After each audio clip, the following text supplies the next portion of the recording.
This video is part of a series on experiences of the Enneagram from the 27 subtypes. I'm aiming to interview people of each subtype, so you get to hear and experience what those different voices and life experiences sound like. I hope you enjoy.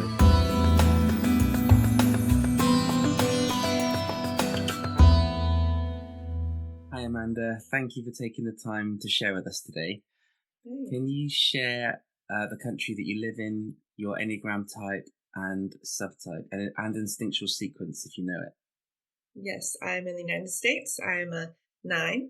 Self-preservation is my first instinct, and then social, and then my repressed would be sexual. Thank you, Amanda. So when it comes to the Enneagram, when did you first hear about it? It's probably about 5 years ago that I had some friends talking about it, and I started reading about it.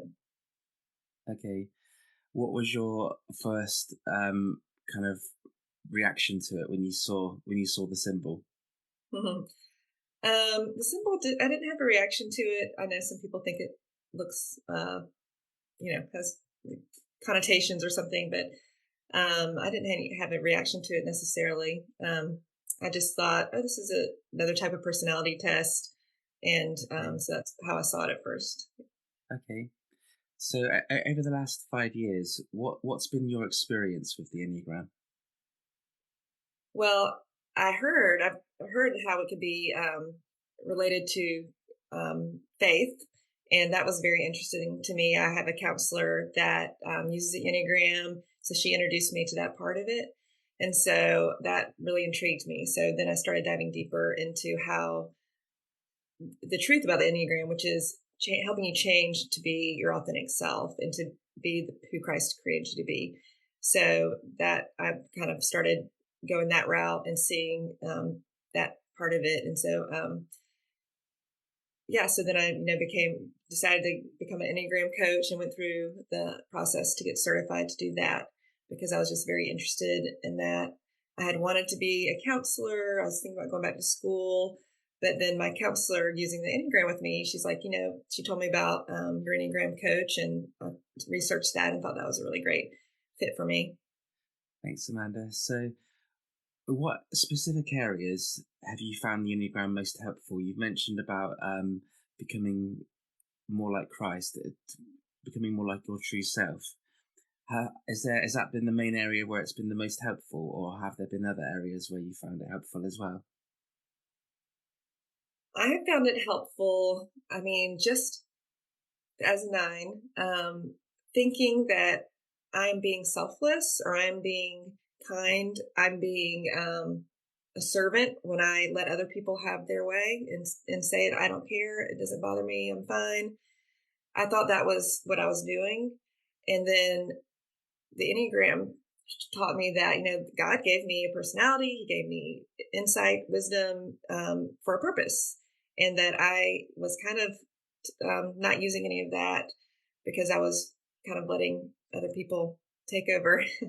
So that was really kind of a light bulb moment like, oh, people might want to hear what I have to say, or like the Lord wants to use me in a certain way. And becoming an Enneagram coach was how I kind of went on that path.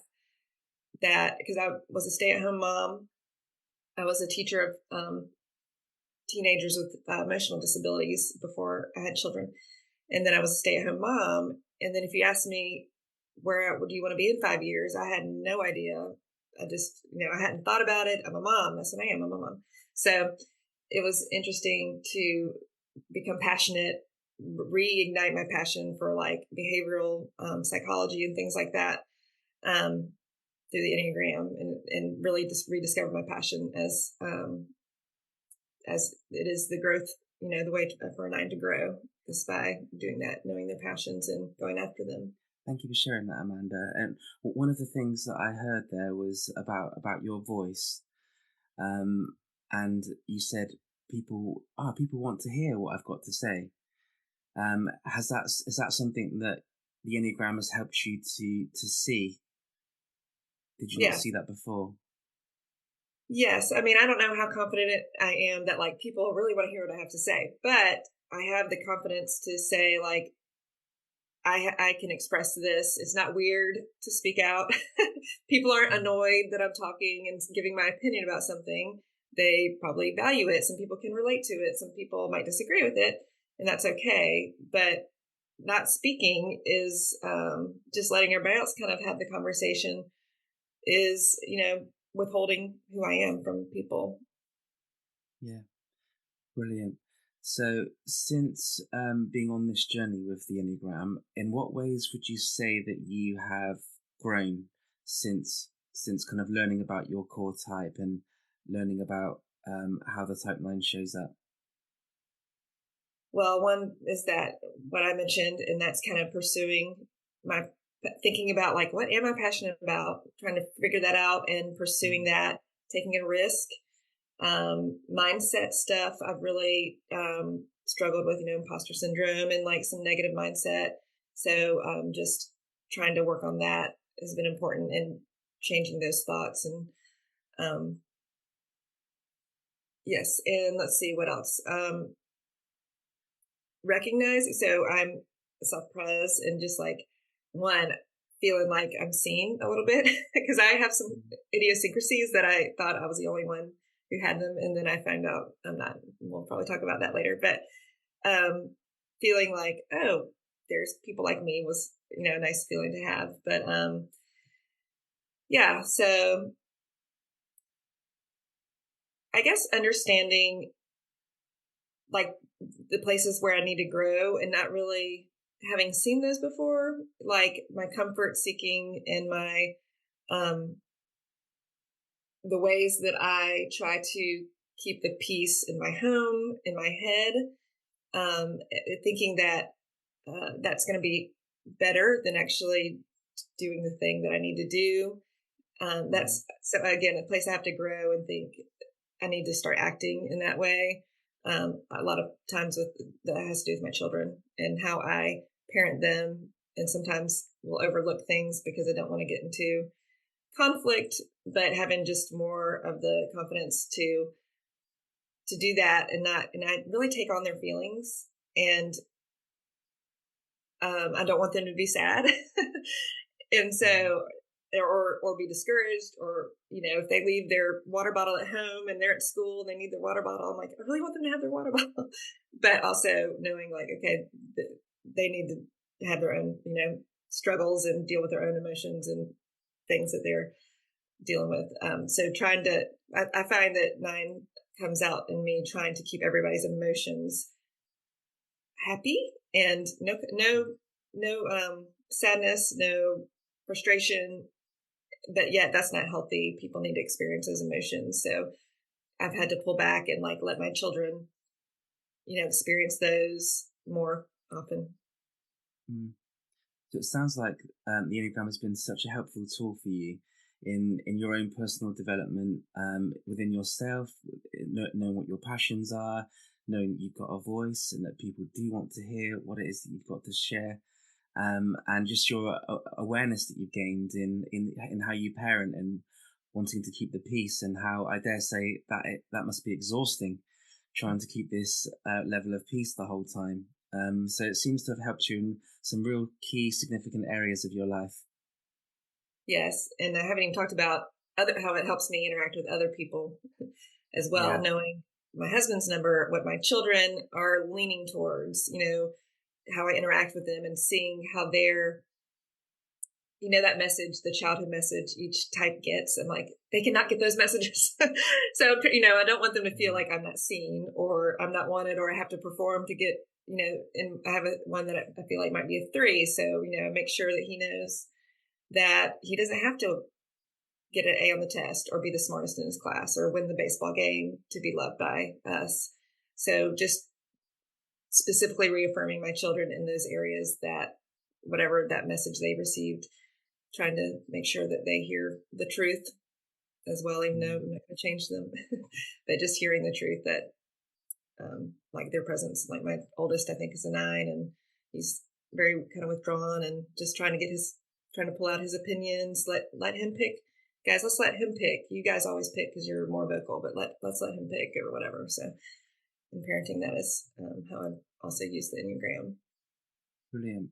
Yeah, it is such a helpful tool, isn't it? To be able to relate to our loved ones better, to be able to relate to all kinds of people so much better. Yeah, Absolutely. yeah, that's great to hear. I'm pleased it's been a positive experience for you. Mhm. So I know that you're also a Christian. You mentioned that already. Can you share with us a bit about your experience with the Enneagram as a Christian? What's that journey been like for you? Well, again, like I said, I didn't know at first it was a Christian tool. And then when I found out it was, how it related and how, like, each of the core motivate or each of the characteristics of each type could represent an attribute of God, and how it also is what holds us back as well, or kind of sin area. Like, that was really neat to see that. And then finding out like 2 seconds later that some people think it's evil, and that Okay. some Christians will, challenge you on if it's something you should be using as a Christian. And so I haven't had anybody. My community actually is very open to the Enneagram. A lot of people in my community use the Enneagram, so I have found a lot of acceptance in that area. But it's just neat to see how the Lord has made people and made us all different, but also have these same underlying motivations, so we can help each other and see each other in a different way. Yeah, definitely. Thanks for sharing that, Amanda. Is there anything else you'd like to share that I might not have asked around your experiences with the Enneagram? I don't think so. Okay. So, in terms of discovering your type, what was that experience like for you? I figured out my type early on, basically because I'm like, I know I'm not any other type, is really how I figured out my type. Okay. Knowing that I definitely, I said when I first started, I said I'm every type and I'm no type, because I can definitely see things in every type that are me, but also some of the main things I'm like, no, I definitely don't do that. Um, so I'm like, let me fixate on this 9 for a second and see. And of course, as you'll see when we talk later, my comfort is very important to me. My uh, it's fine is like what it comes out of my mouth. It's fine. Let's just do that. It's fine. Or, go with the flow is and calm is how people describe me. So as I got more into the 9 and especially the instincts, and really knowing about the stances, knowing that I'm withdrawn helped me figure that out as well. Because at first I had a very shallow knowledge of the Enneagram. And then as I dug deeper and I took more tests and stuff, I found some tests once in a while I would get a 6. 2 was high up there as well. And so, because I do have anxiety, some stress there.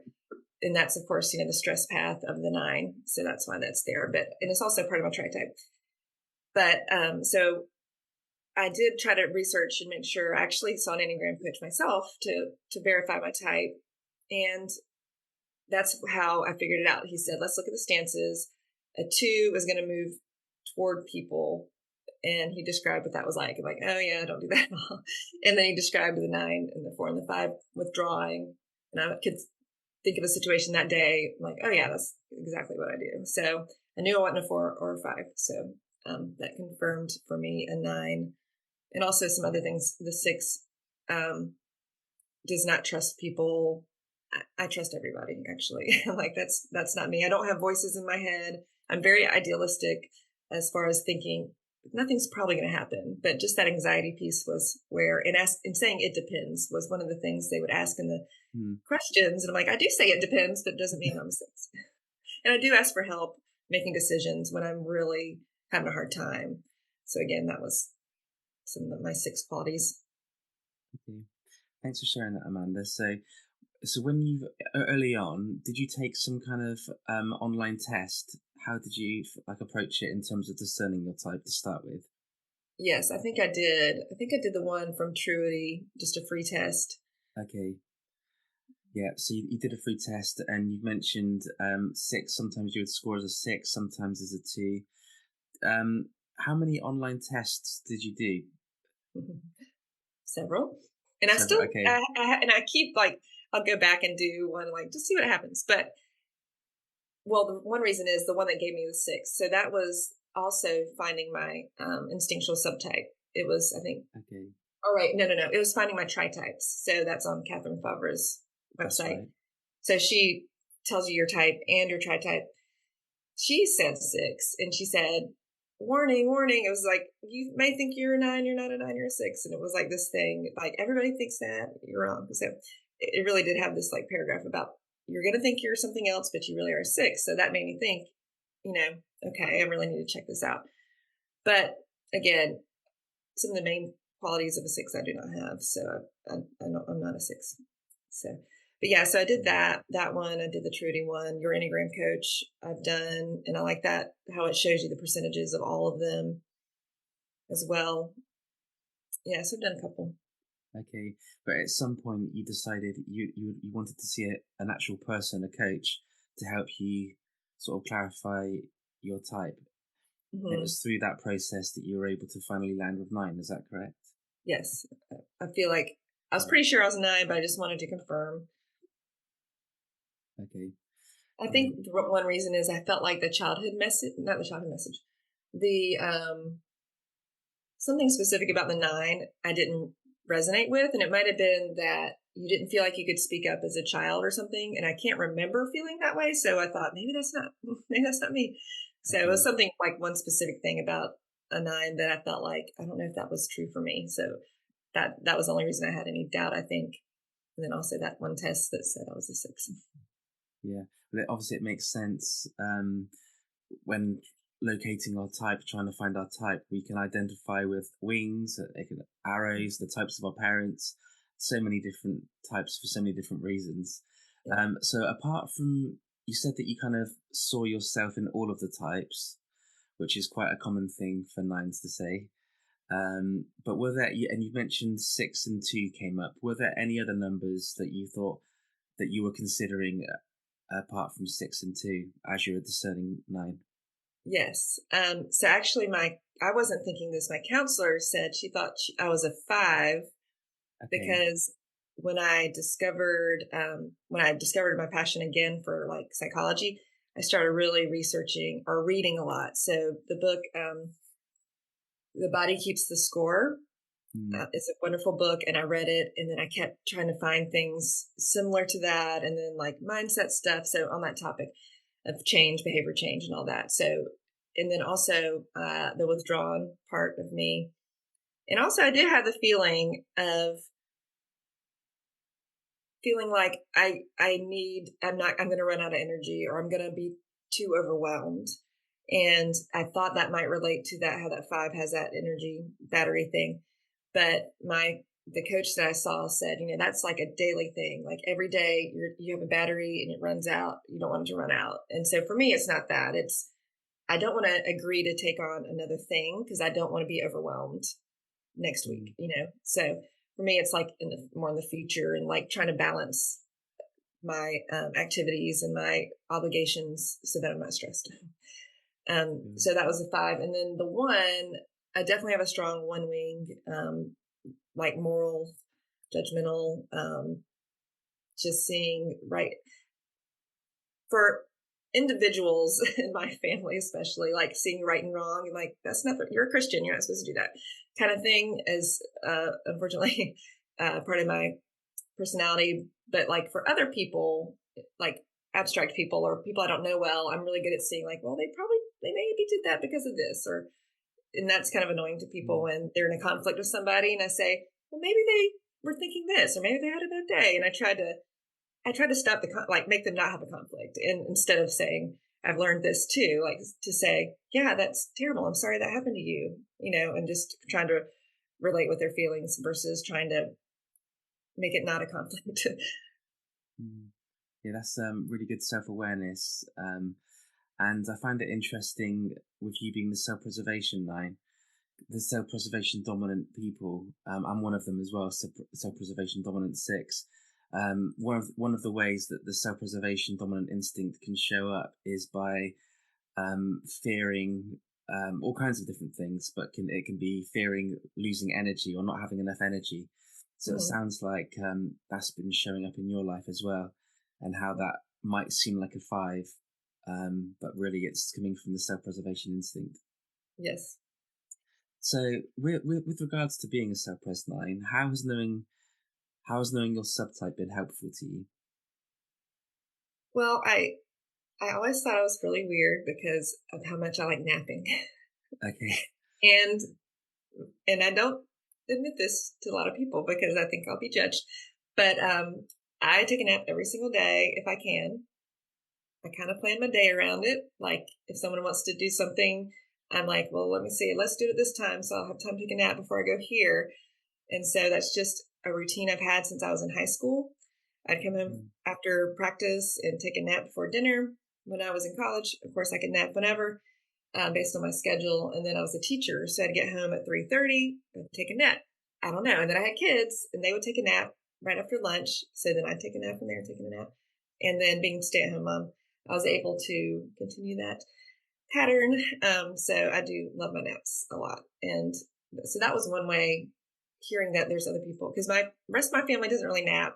My dad, who's a 9, he'll nap, but mm, my mom can't. She's like, I just can't nap, and she's a 2. So anyway, yeah. but so finding my napping people, I love that. And then also just like my money frugality kind of thing, and my food kind of thing. Having a My food thing is weird because it's not like I've listened to, as you've asked me to do this, I've listened to what other people say, how it plays out in their 9ness, and mine's a little bit different with food, in that some 9s would have a bunch of food stocked away in case something bad happens. And I don't do that at all. In fact, I only have as much as I need. And I think it might be, I don't know why, but I go to the grocery store like 3 times a week. I don't know what we're having for dinner at all until like 4 o'clock in the afternoon. I don't plan ahead for some reason. I think that future thing, that 9s don't really look to the future, really is true for me. But like when I make dinner, I want to have exactly the right amount. I don't want to have too much. I don't want to have too little, of course, but I don't want to have extra. I don't want to go to waste, because like my kids don't eat leftovers. Some things aren't good as leftovers. If I have to plan a big meal, or have to bring something to a group for an event, I want to have exactly the right amount, and I don't want to spend more money and then have 100 leftover rolls and we aren't going to eat them. So anyway, I kind of am weird about that. So yeah, thanks for sharing that, Amanda. So I think that's the self-preservation 9. Um, we could have like 10 self-preservation 9s, and not necessarily they're all going to be saying the same thing, because the self-preservation instinct will show up differently. Um, there's a wide variety of ways it can show up, but for Yeah. you, it seems to show up in energy levels, and needing a nap, and making making sure you've got enough energy for the day, and also in being frugal and not wanting things to go to waste.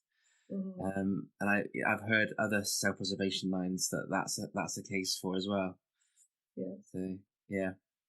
Hmm. Is there anything else you'd like to share about being a self-preservation line I that's also been thought helpful? this might be interesting, is that so as a frugal person, I will resell stuff from my family's grown out of or doesn't use anymore on Marketplace on Facebook. And when I make money off that, because it's not a lot of money, it's like $25 here, and there, I always like associate that money with food, and like I can go out to dinner, I can take the kids to Chick-fil-A for this amount now. Like I always associate this extra money, I feel like is not in our budget. It's like some extra that's not coming in otherwise. And I think of how I can eat with that money. Okay. Like eat out, and that eating out is a really big pleasure for me because I don't have to cook and I don't have to clean, and the food is good, and it's so that for me is a treat. So I kind of equate having extra money with going out to eat. Okay. Yeah, that's quite interesting how that might be. It could be related to the self-preservation instinct, as well as just probably being a busy person, and having the extra money to be able to treat yourself in that way. But it's interesting how you go to food, because that's another way that the self-preservation instinct can show up with when it's Yes. dominant is food. There are some misconceptions that people might have about being self-preservation dominant. It doesn't necessarily mean that because we're self-preservation dominant, we're going to necessarily take better care of ourselves. It could show up like that, but not necessarily. Right. Yeah. No, I don't have the working out drive. I play tennis because I just need to make sure I'm active, but I don't love it. I'm like, I'll do it once a week. That's it. So for me, and I have started eating healthier just because of allergies and stuff, but I love my sweets. I love my comfort food. And I wasn't able to have that for several months. And that was really hard because food, again, like food is a huge motivator for me. If there's an event and it's got food there, I'm more likely to go. There was somebody was saying how the different instincts when they arrive at a party, what they do. Okay. The social is going to be feeling how everybody's feeling and all that, and the sexual is going to find the one person. But for me, I'm looking at where's the food and what kind of food do they have. Yeah. Okay. So interesting how the type 9 structure is like the energy is going out towards other people and not necessarily as tuned into oneself. But the self-preservation instinct is going to kind of distort that a little bit because Right. that's about self. So Absolutely. we got these conflicting kind of energies and agendas happening within one subtype. Yeah. Um, yeah. I was just going to say, yeah, the comfort. I'm trying to think of when I'm not caring about my own needs and I'm going along. I'm trying to think of like what kind of thing it's like. Where are we going on vacation, or and it ends up being uncomfortable for me. And now I'm speaking up more about that. But yeah, it is interesting because it feels very selfish to be self-preservation in a way, but still the social and the sexual are still meeting their own needs by being social and by being sexual. So it's not necessarily, but it can feel that way. Okay. I'm not sure if you can relate to this experience or not. And it might be an effect that our faith has had on us as self-preservation dominant people, where you've just said something like it doesn't feel good to be selfish or something along those lines. Mm-hmm. And I wonder if that also relates to our faith of not wanting to be selfish, yet having this kind of selfish tendency within us. Mm-hmm. Um, so did you see that in yourself before you discovered your type and subtype? Did you identify as yourself as being selfish? Or yeah, what was that piece like for you? Yes. When we in church, they'll say, like, everybody stop and confess your sins. I always say selfish and lazy, selfish and lazy. So I've Okay. always felt that way when, because when I want a nap, like, I will, like, if I'm taking a nap and a kid comes and interrupts me and asks me, like, for help on the video game, I am, like, so furious about it. I'm so upset about it. And I'm like, okay, you need to calm down. Um, and just some things like that. Yeah, that I will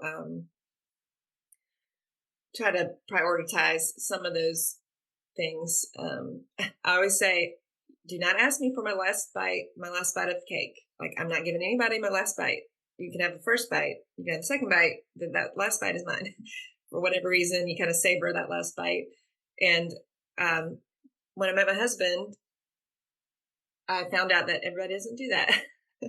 He asked his mom for her last bite of shrimp, and she's like, sure. And he took it. And I'm like, that was so rude. But she's a 2 and she will give anything. And she has never, complained about stuff like that. But I just thought it was interesting. Like, he didn't know that he shouldn't ask, in my opinion. And then she gave it. So I was like, oh, people do that differently. Yeah, it's interesting how the cultures play out. So Mm-hmm. just to go back a bit, when you would say, right, confess your sins, and you would say selfish and lazy, was that before the Enneagram? Was that before you knew the Enneagram? That's Yes. fascinating, isn't it? Because that basically, and it's not to say that nines are lazy. I think that's a misunderstanding of what the passion of sloth is all about. Sure. Um, it's a kind of laziness towards oneself, but it's interesting how you saw that in yourself. So when you discovered your Enneagram type and you discovered your subtype, how did your relationship to this selfish and lazy piece, how did that change, or how did that kind of how did you see that in a different way? Yeah. So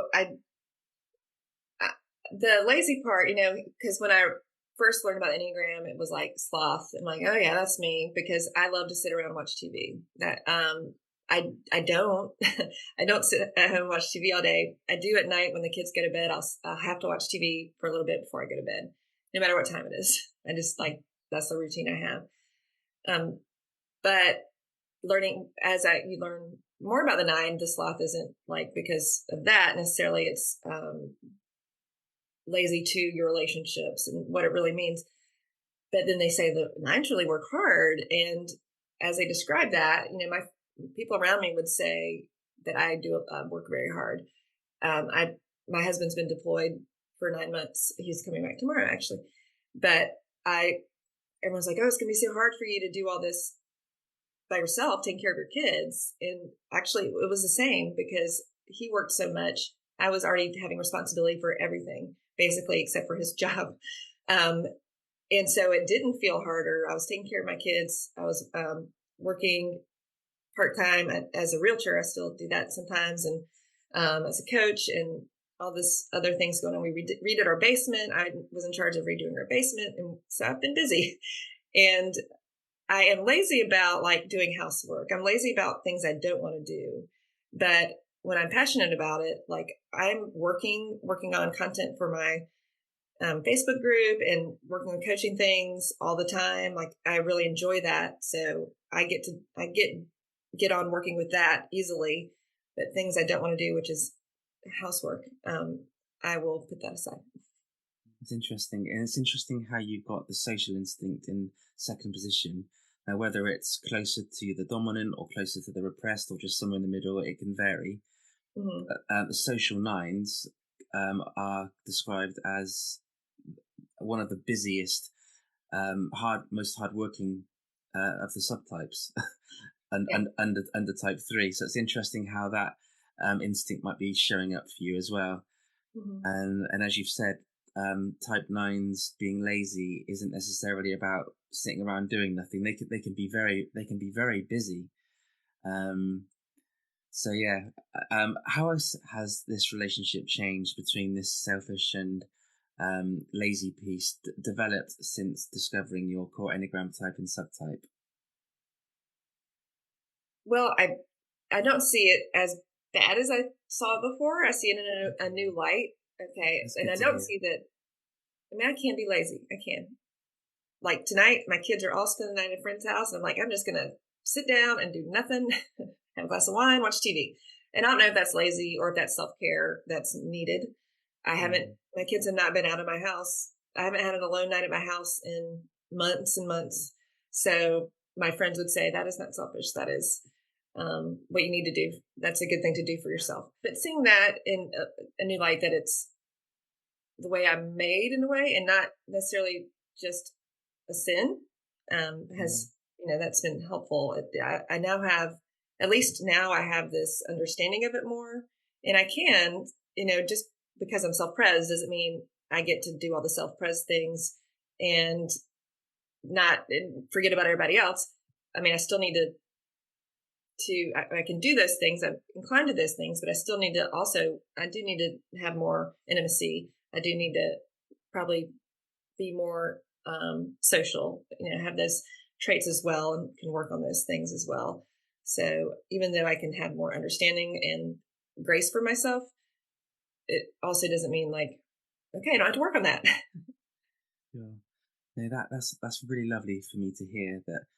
Since discovering your Enneagram type and subtype, it's revealed it's revealed what was already going on, Mm-hmm. um, but it's allowed you to have like more self acceptance um, and not to kind of beat yourself up about it as you maybe did before. And yeah, I would imagine that you've experienced God's love and acceptance in in how you are, rather than it being something that you feel a lot of shame over or a lot of guilt over. It's just accepting what we're like, so we can have the grace and the compassion for it, as well as you've said, not just to go, oh, I'm self-preservation dominant, so that I'll just do that. You've identified how it's about accepting and understanding and having compassion for ourselves, but also gives us the vision and the sight to be able to see where we need to change and grow, maybe in our intimate relationships with people, or doing other things than the patterns of our type and subtypes want us to just. Right. I just pictured a fish in a fishbowl just going round in like a figure of eight, Yeah. mindlessly existing. Hmm. Yeah. So it's good that you've seen that you're kind of you're seeing the patterns, and you're breaking out of them, which is fantastic, which is really good. Yeah. Thank you. Yeah. Is there anything else you'd like to share about your journey with the Enneagram as a Christian? Just that it also, besides having grace for myself, the grace for other people as well, and Mm. seeing how the things I thought were maybe and they may be simple, but they may be just part of their personality, part of how God made them. And there is an unhealthy and a healthy version of everybody, but just having more grace for people who didn't understand before. Now I have a better understanding. And so Okay. I can see like someone who's a two, like like really helpful and really going out of their way to, you know, I know like they're wanting me to affirm our relationship and affirm that I care for them. So if I can do that, maybe they'll stop bugging me, about, trying to help me all the time. So just knowing like the deeper ways I can relate to people to meet their needs versus the things they're doing as part of their the type trying to meet their own needs. Yeah. Thanks for sharing that, Amanda. Um, were there any types of people, or any Enneagram types, or were there types of people before you knew the Enneagram where there was a bit more challenge in kind of connecting and relating to them? But when you found out about the Enneagram and you thought, I wonder if so and so is X type and X subtype, therefore no wonder why we're kind of not getting on so well in terms of this connection piece. And now you've got the understanding and the knowledge that you have, you're able to kind of connect with them better. Has that happened for you at all? Yes, I would say for like my sixes in my life, it I'm kind of like the opposite because they're so worried about like the future, like activities that we're doing. So like family members when we're taking our kids somewhere and they're so worried about everything. And I didn't even think of that happening, and I'm not worried about it, but and being really annoyed by that, being annoyed by that, but just seeing like there's a whole group of people, there's a lot of sixes out there that God made, and this is how He made them. And I kind of was like, if you had faith, you can't you like use your faith in that, like so that you're not worried so much.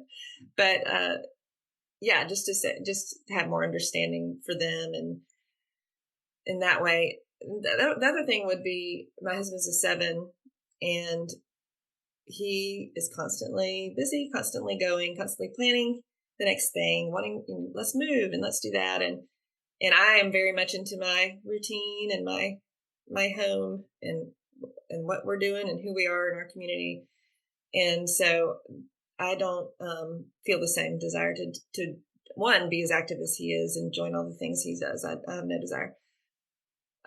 And also just some of like he'll get a second job because he thinks that's interesting, or so just understanding him as well as a seven, and um, and also just the way he interacts with people and everything that was very different for me. I can now just understand that and not necessarily think it's the wrong way, or because that one in me is like that might not be the right way to do that, but now I can have more grace for him. Okay, that's good to hear. What about his subtype? Do you know what his subtype is? I I think it's self-preservation.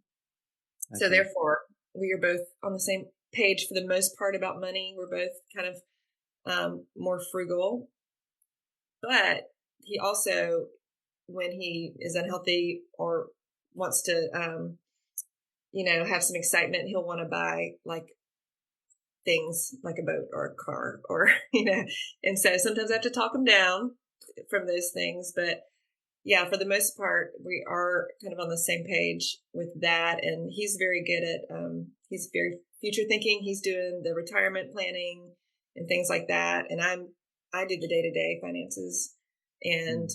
make sure our credit cards are paid off and, looking at our budget more.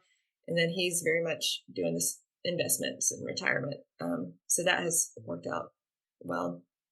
Yeah, that sounds interesting. I've heard it taught that people with the same dominant instinct, even if their type is different, can have like fundamental things in common. And it sounds like Hmm. you and your husband have that going on. So you've got And he that. naps. He naps sometimes. Okay, yeah. Again, that might be coming from the self-pres instinct, Yep. potentially, that kind of energy piece. So it's good that you've kind of got that fundamental thing in common. And that's not to say that other couples that have different dominant instincts obviously can't connect really deeply. Um, but obviously there are some fundamental differences between you and your husband, as there are with me and my wife, because she's a type 9 and I'm a head type, and you're a type 9, a body type, and your husband is a head type. So Right. those two, they're quite big pieces actually, and how those can show up. And interesting that you said about sometimes you can find some of the type 6 stuff quite irritating. And I think that's quite interesting how um, that arrow movement from 9 to 6 um, is maybe the reason, maybe possibly one of the reasons why you find the sixes a little bit jarring, is because you're going into your sixth space, which can be stressful. It's not necessarily where nines want to be. Right. And interestingly enough, my wife has said something very similar. Although she doesn't use Enneagram language, I think she finds my six stuff sometimes, and other people in her life that we believe, or I believe, that are sixes. Um, um, I think she finds it challenging. So I'm just relating to what you're sharing there about the nine can sometimes find the six stuff a little bit annoying sometimes. Or Yes. I've yeah, said in my head, like I have my daughter, a friend's son went on a trip with the school out of town overnight for the first time. And she would text me like, "Are you worried about them?" And all this. And I was not worried at all. And I'm like, "Don't okay, put your worry on me. Don't make me start to try to worry because you're worried." And like I'm yeah, not worried, and I want to stay that way. So please don't say that to me. So yeah, just trying not interesting. to um, have it feels like a weight when someone's giving you their worry. It feels like they're giving it to you to worry about, and you don't want to worry about it because a lot of times, well, I'm a very idealistic, like I said. I'm assuming nothing's going to happen, right? And nothing happened. Mm, Their trip was totally fine. And if something did happen, me worrying about it wasn't going to make it not happen. So mm. I logically try not to worry. And although I am a body type, thinking is my very next one. But yeah, so that's I feel like that's maybe my conflict with the six a little bit, Yeah, or why it's hard sometimes to hear that. okay. And obviously with the body center being more in the moment, grounded, typically, and the head people are all over the place. Hmm. In the future, typically, sometimes. So, and if the type 9 is all about wanting to have this inner peace, anything that's going to kind of disrupt that peace is going to be irritating, isn't it? Hmm. But it's really good that you've got that self awareness, and I would imagine the Enneagram's really helped you with knowing. I've just been. Has it been helpful in knowing when you've been triggered by people, and why, and Hmm. has it been able? Have you been better able to navigate those triggers since knowing the Enneagram? Yes, I think so. And just when people are irritated, I have a six and that complains about something, and I could we could probably get it to change, but it would mean confronting somebody about it. And she's seeing anyway. And so for me, I'm like, I don't want to. I know I don't want to do that because um, I want to pretend like it doesn't matter because I don't want to confront the person, and I can see that. um, in myself in that way, for example. Yeah. Again, really good self-awareness. And it's, I don't know if you can relate to this, but discovering our Enneagram type and our subtype it's a significant part of the journey, isn't it? Self-awareness. Mhm. It's really important. But I want to say it's a lifelong journey. This this Enneagram, just growing in self-awareness and application, how we can apply it, and rather than just keeping it, for me, talking as a type 6, just having it all theory. It's all Mhm. very well just having the theory, but it's putting it actually into practice. Um, Yes. so yeah. So one way I've done that, learning about the gut type, I never knew Mm, that I was a like gut instinct person. I would have said no, mm, but since I've known that, I mean, I can feel it. I'm like, oh, that's. I just, I am being. I don't know if it's being withdrawn, being somewhat of what is it, attachment style, where you're avoidant. Yeah, I don't avoidant. know if Okay. you know much about that, but somewhat of Yeah. an avoidant attachment style. Um, I don't feel feelings in my body so much. I don't feel things very well, and I don't notice when my body feels things. So as I've been on this journey, and with my counselor as well, she does somatic stuff too, but she helps me like feel in my body when I'm, oh, that's a feeling. I have a feeling, feel it in my chest, and recognizing that. But also, um, I am more aware of that gut feeling, and even if I will ask somebody their opinion, like, should I do this or this? I really want them to say one of them. I've realized, like, if they say the Mm, other one, I'm going to try to talk them into the answer I want them to say. So why even okay. ask them? I know what I want to do. I just want someone Mm, to agree with me, I guess, or to give me some confidence in that. But yeah, so it's been interesting to notice that feeling. okay. And is that a feeling? Not necessarily a feeling in the heart, but that a feeling in the sensation of the gut knowing that, is it that kind of It's body sense and it is it yeah. is for me. It's like in the chest. Like I need to, like, for example, one of the first times I felt it, my boss asked me to go do something for him that I had to drive an hour. I had to be gone for 2 hours and drive an hour back in Atlanta traffic. And it was going to be on a Sunday. My kids were going to be home alone that entire time, which they're old enough to be left alone. But I didn't want to leave them for that long. But I felt like normally I would say, help him out, and say yes. But I'm like, I just really feel strongly to say no. Like I just felt like in my body, like if I say yes, it's going to not feel good to me. If I say no, I'm going to have relief from that feeling. If that makes sense. Interesting. Yeah, that's really interesting. So, with you as a body type, you've got that body wisdom, that body intelligence, and you were tuned in, and you were able to listen to that intelligence, and your body knew the answer straight away, Yeah. and you were able to listen to it and go, and to go with that intelligence. That's brilliant. And Yeah. if I didn't, I would not have peace in my body. Mm, I'd be like worked up, I'd be anxious, and I'm avoiding that feeling by doing what my body's telling me. yeah. So not I see that as two ways that you've grown there. At least two ways that you've grown is being more as a nine, being more in tune. Although you're in the body triad as a nine, obviously nines might be more asleep to themselves, but being more aware of yourself in that way, more aware of your body and what your body's communicating to you, Mm-hmm. and also being able to go into conflict or to go against with your boss is another growth move that you might not have done before. Is that what I've heard you share? Right. Yeah, Yeah, I do. brilliant. Yeah, and I think maybe that's why I had a two. It's part of my tri type is that I do when somebody asks me to do something, I'll do it. Yeah, Often, even if it's uncomfortable or hard for me, but my motivation is not what a two's motivation is. It's the actions of, well, I mean, I want to help somebody. I don't want them to feel sad. I want them to feel yeah, better because I'm helping them, I guess. yeah. I mean, as you'll know, our behaviours can look similar, but Hmm. as you've said, the motivations can be different.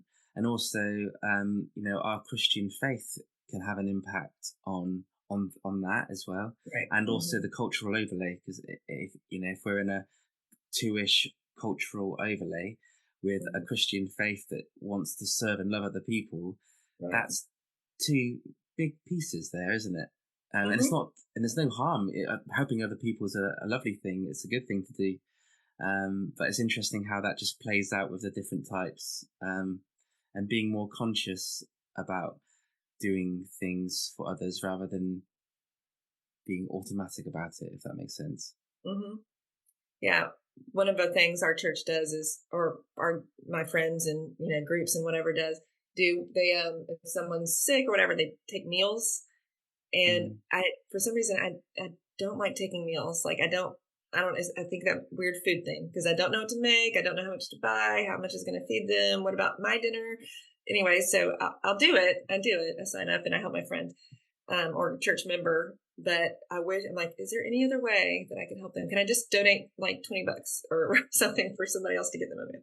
So in that case, I'd rather even spend money than cook the meal for whatever reason, but still wanting to help. Yeah.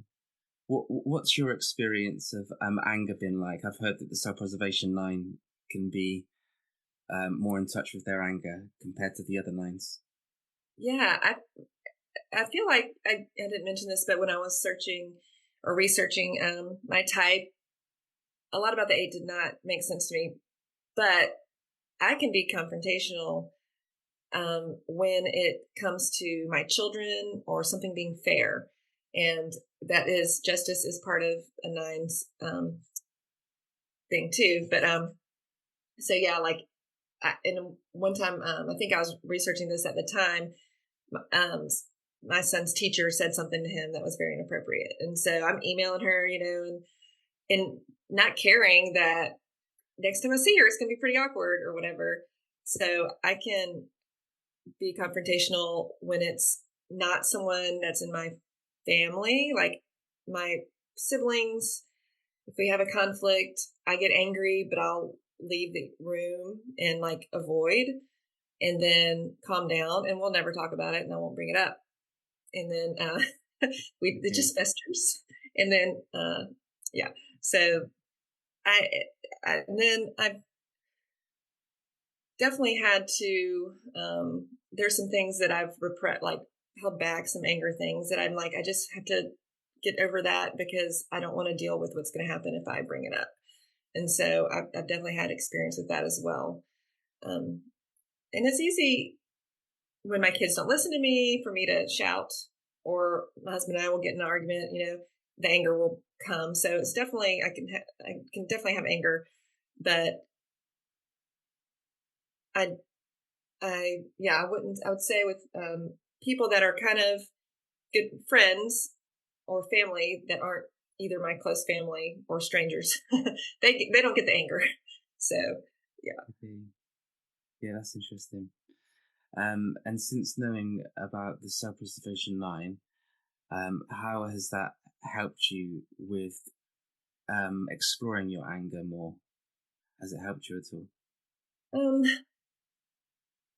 I have been exploring my anger more. I don't know if it was because of the self-preservation nine, but I think was just as I've been working on feelings in my body and that feeling, the anger feeling, and like, why am I angry? And because I'm doing a lot of like feeling work just because of the avoidant thing. Why am I angry? And to dig even deeper, the thing behind the thing. I don't know if you've read that book; it's really good. Mm. But getting to that, like, oh, I was really hurt by that.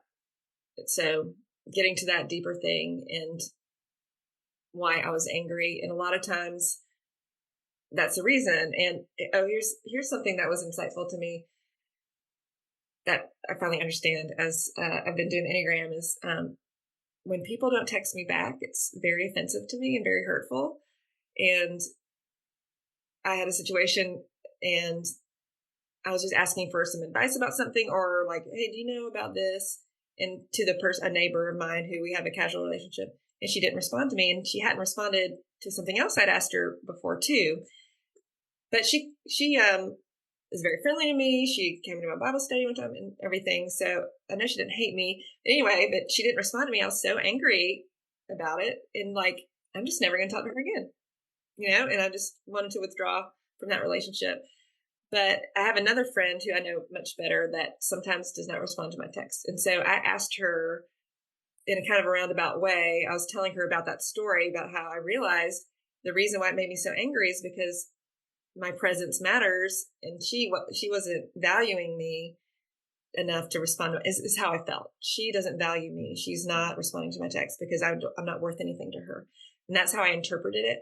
And then I found out everybody doesn't interpret it that way. Like everybody, a lot of other people are not as offended as I am by it or hurt by it. And this friend who does it as well, she's like, oh my gosh, I'm so sorry I've done that to you. Like I didn't, she's like, I was coming up with this really good response for you because you asked for advice, and then I totally forgot to respond to you. But I didn't want to just say like something short. I wanted to come up with a big idea. Anyway, so just realizing just how everybody interprets things differently, and that it doesn't mean, reading into people's actions, assuming you can know their intentions is never good. No. So I've definitely tried to work on that as well, because that was where some of my hurt was coming from, is just kind of assuming people were not valuing me based on some of their behavior. That's just typical behavior that people do. I mean, I've forgotten to text people back on occasion. I'm usually pretty good about it, but it happens. Okay.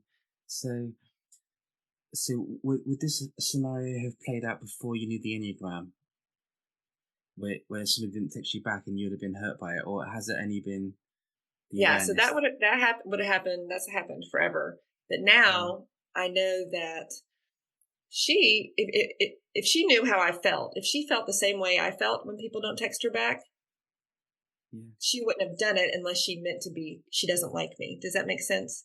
it If she had does. the same feelings that I do, that's. But if she doesn't, which she probably doesn't, then her not texting me back isn't personal. It's not. I'm not texting Amanda back because she's Amanda.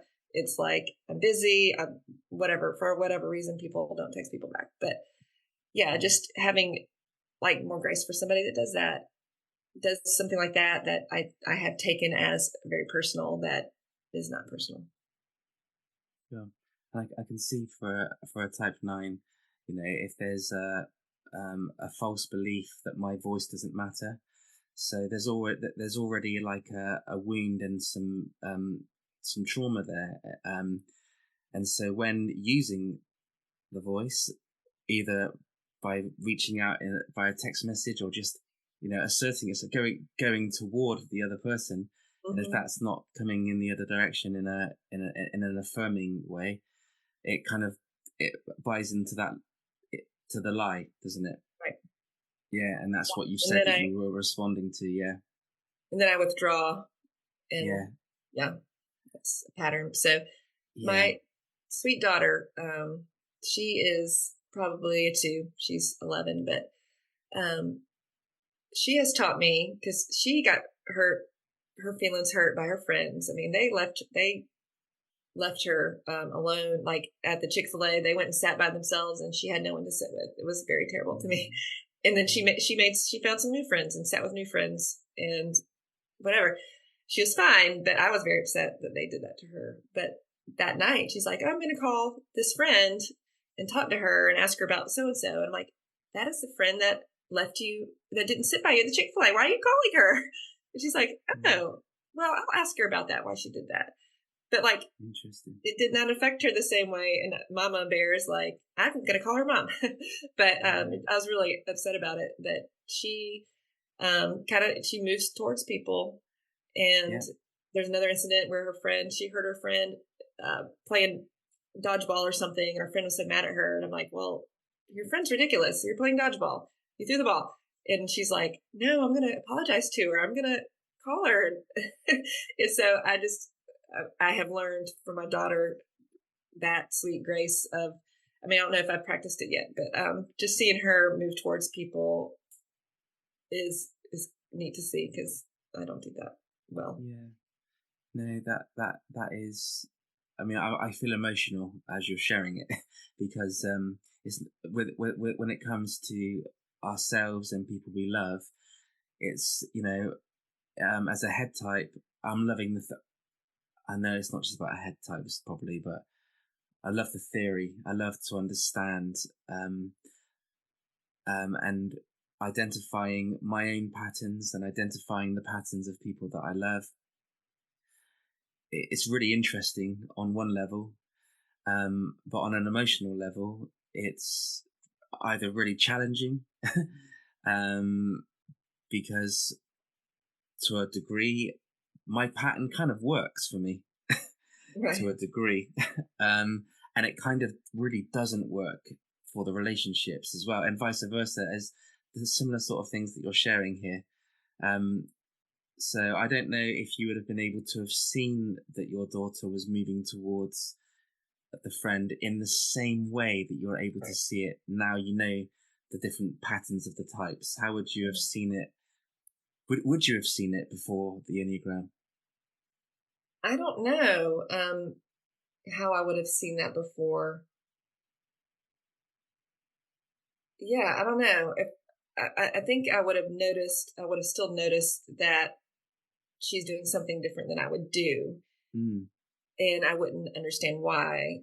Or I might think, is she really needy? Why is she, or something like desperate for friends that she's gonna like. I don't want her to be a doormat.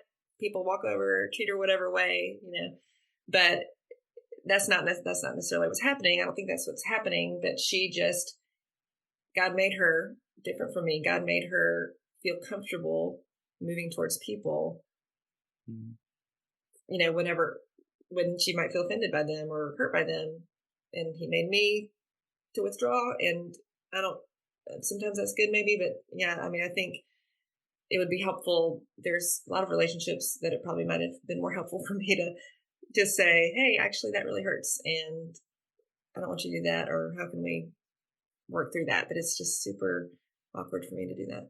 Like I'm, yeah, yeah, I'm very bad at like having heartfelt, awkward conversations. yeah. Well, it's first identifying um, being in tune with ourselves, especially as a type 9, like being in tune with yourself, and then like having a permission to have a voice, to sort of communicate. And it all sounds so simple, but it's actually really deeply profound. And Yeah. it really plays out. I'm seeing it in my own personal life. It plays out in um, it can play out in really destructive ways. Um, just being so consumed with my own type and theoretically knowing that my wife is another type, and knowing in my head that there are other types that are different to me, yet still sometimes being blinded by my own type. Mhm. um so it really is a journey of um application and wanting, learning about our type doesn't solve all of our relationship problems. Right. But it identifies the chat where the challenges are, Hmm. um, and it gives us a map to be able to navigate it, doesn't it? Hmm. Absolutely. So I know that you also work professionally with the Enneagram, and I would love to know what it is you do, what you have to offer, and where people can find out more about how to get hold of you, how to contact you. Yes. So I'm an Enneagram coach, and I have a Facebook group, Enneagram Wisdom and Parenting for Women of Faith, just kind of there to have women talk about how their Enneagram, how it's helped them, how I give content on how you can know yourself better, how you can have more insight into yourself, and then how you can use that to help your relationships. And it's kind of geared towards people with older, like teens or older children, even adult children, just because they're more likely to have a type that they can work with. Young children, you don't want to type them too early, but knowing it is still helpful, though. You can sometimes see your children's stance if they're withdrawn or assertive, are dutiful, and that can help you as you relate to them as well. So that's my Facebook group, and you can reach out to me there. And then I also have a website, Insight Enneagram Coaching. Insight starts with the E for Enneagram, InsightEnneagramCoaching.com, and there's some more information there on my business and how to get in touch with me. Brilliant. That sounds great. I'll leave the links to those in the description box, so anyone that wants to just click there can go straight there. Perfect. Thanks for sharing that all, Amanda. Is there anything else you'd like to share before closing? I don't think so. Thank you so much for having me. Yeah, well, thank you so much for sharing all that you've shared with us. It's been very insightful hearing about the self-preservation 9 space and your growth journey with it to date. Thank you, Amanda. It's been lovely to meet you. Thank you. Nice to meet you too.